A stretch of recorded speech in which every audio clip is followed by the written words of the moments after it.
Resposta ao Juarez: Saitama vs Flash é desigual. Meu mano Juarez fez um vídeo de resposta ao meu vídeo do Saitama contra o Flash, que é uma luta desigual. E aqui eu reafirmo novamente, é desigual. No vídeo eu falo que o Saitama, por mais que ele seja poderoso, mesmo se usarmos o fator evolução exponencial dele, ainda assim não seria suficiente. Saitama ele não tem nível de feitos absurdos com essa evolução exponencial. E de fato ele não tem. O fato do Saitama ele destruir a lua de Júpiter, dar socos evolutivos no Garou, socos omnidirecionais e tudo mais, não é e não faz o Saitama estar em capacidade para a destruição de uma galáxia ou um universo, como algumas pessoas dizem ao afirmar isso ao usar a evolução exponencial. Para o Saitama ele demonstrar que é capaz de fazer tais coisas absurdas comparando com outros personagens, ele precisa primeiro provar tal coisa e não ficar só em suposições. E mesmo que, se considerarmos a evolução exponencial do Saitama no talo, tá? Juarez, o Saitama para evoluir ele precisa de quê? Ele precisa de tempo. Se ele evolui em questão de horas, minutos, segundos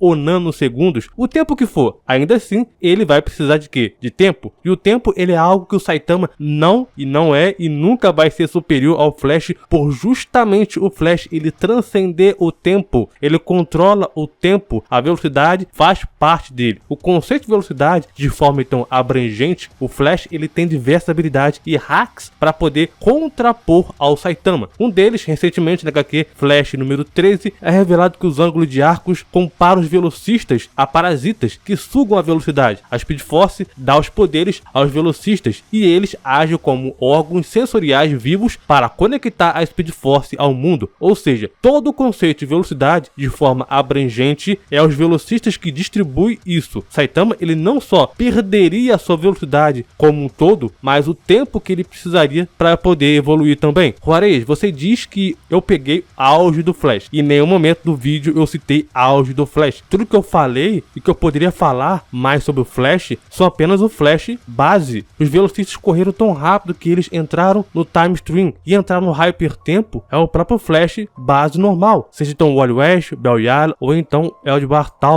também é capaz de fazer. Você disse que o Saitama também já fez viagem no tempo e que acessou o Hypertempo também. Bom, tem dois erros nessa sua argumentação. Primeiro erro, sim, o Saitama já fez viagem no tempo. Só que quando o Saitama ele volta no tempo, a sua versão, digamos assim, do passado se funde com a versão do presente barra futuro, se tornando uma versão só. E na própria explicação do Genos, o Saitama comentando que não lembra de nada do que aconteceu, mostra que o Saitama não sabe mais e também não saberia mais como viajar no tempo. Ou seja, ele perdeu essa capacidade, pelo menos por enquanto. Você diz que o Saitama ele pode viajar no Hypertempo. Bom, discordo completamente. Primeiro que o multiverso de One Punch Man é completamente diferente e muito novo em comparação ao multiverso DC. Não sabemos como tudo funciona perfeitamente. A viagem no tempo que o Saitama ele fez foi justamente algo mais linear. O Hypertempo na DC é onde nenhum aspecto ou interação da existência linear é ou pode ser perdido, onde todas as possibilidades e fluxo do tempo são reais. Toda variação de herói imaginável existe no Hypertempo, até mesmo as realidades do outro mundo. O Hypertempo ele preserva todas as variações concebíveis da existência. O Hypertempo ele é o cofre da vida universal. Lá toda a realidade alternativa que já existiu continua a funcionar em uma galeria incompreensivelmente vasta de probabilidades. Mesmo quando universos inteiros são consumidos por predadores como a Perpétua, todos os mundos alternativos que já existiram ou podem existir permanecem armazenados em cache com segurança do Hypertempo. Existe muito mais coisa sobre o Hypertempo que só deixaria esse vídeo aqui mais extenso, mas depois a gente pode falar mais sobre isso. O que eu quero dizer é, o que o Saitama ele fez conceitualmente, cosmologicamente, estruturadamente, não chega nem perto do que o Flash já fez. O fator soco de casualidade, a inversão da casualidade do Saitama, seria algo que também não afetaria o Flash. Você cita que a inversão da casualidade está fora do espaço e tempo, e isso vai depender muito do contexto da obra, mas como já disse antes, o Flash ele transcende o espaço e tempo por causa da Speed Force. E como o soco de casualidade afetaria um ser que pode se tornar intangível a ponto de se vibrar e acessar outras realidades? Como o soco de casualidade afetaria acrescentaria um ser que é muito mais rápido, que ele transcende tudo que envolve o tempo, não só em locomoção, mas também em reação. A não ser que o Flash ele deixasse, aí seria uma outra história, e mesmo assim não adiantaria. Outro ponto que vale ressaltar: o Flash ele tem resistência à manipulação temporal. Se um soco do Saitama alterasse a casualidade, no sentido de fazer o efeito acontecer antes da sua causa, seria 100% de certeza que a força de aceleração, sendo então uma das 6 fundamentais positivas do universo DC, iria proteger o Flash, o Wally West, por exemplo, desse efeito. Ele superou a própria existência, ultrapassando as leis normais do espaço-tempo, sendo então claro, se ele tem a capacidade de evitar ou escapar de um ataque do Saitama, mesmo que desafiasse a lei da casualidade, a Speed Force já permitiu que ele pudesse navegar entre as diferentes realidades e momentos no tempo. E se o soco do Saitama fosse capaz de inverter a casualidade, então ele estaria desafiando as leis universais, algo que a Speed Force também faz, só que numa escala mais multiversal e universal, por abranger toda a esfera dos deuses e afins. E como citei em alguns vídeos aqui também, além disso, Flash também tem a proteção da Speed Force em nível físico e espiritual. Na HQ atual do Flash edição 2, o Wally adquire novas habilidades e o Flash é rápido o suficiente para sair da sua própria história. Ou seja, por causa da vibração, o Saitama ele não poderia atingir o Flash a tempo de realmente acertar ele, porque o Flash já estaria em uma outra realidade. E no final, não, eu não peguei o auge do Flash, que você cita de novo. Nem o Wally West, nem do Barry Allen, e sim, ambos podem tirar a velocidade do Flash, seja então absorvendo o conceito de velocidade. No 952, por exemplo, a versão mais fraca do Flash, ele pode absorver outra velocidade dos velocistas e entrar na Speed Force à vontade. Fora o fato que o Flash ele pode viajar através do tempo e impedir que o Saitama treinasse ou então mesmo existisse, acabando com a sua existência. E de novo, Saitama não pode acessar o Hypertempo, e não importa se o Saitama está fora da casualidade do universo, o Flash ele transcende isso. Juarez, admiro seu trampo, mas nessa aqui eu discordo de você.